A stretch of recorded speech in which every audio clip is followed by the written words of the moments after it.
Hoy, Carlos Yulo. Dapat yung sa issue ng ganyan sa nanay, dapat hindi na yan ino-open. Alam mo yung sa nanay, kasi nanay mo yan eh. Ibig sabihin, hindi ko yan nanay. Kung nanay ko yan, magkapatid tayo. Tama ba? Tapos sa bagay, basta dapat hindi yan ino-open. Kasi, in the end of the day, nanay mo pa rin yan. Hindi namin yan nanay, hindi yan nanay nung iba. Kasi kung nanay naming lahat yan, ang dami nating magkakapatid. Ano ba ang gulo? Ang hirap. Basta, alam mo ang problema dito?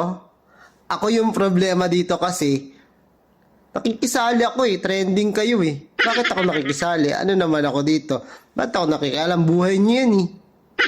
Pag buhay niyan, hindi ko yan buhay. Hindi namin yan buhay. Ibig sabihin, buhay kayo. Dapat, hindi ako nakikialam. Kasi trending eh. Kaya, yun lang. Ang mapapayo ko lang, nanay mo yan. Kaya, hindi ko siya nanay. Ang gulo ko magpaliwanag. Basta yun lang. Oo, basta yun lang. Tabi dyan, di ikaw kausap ko. Walang away-away, bati-bati tayo! Yaan mo na.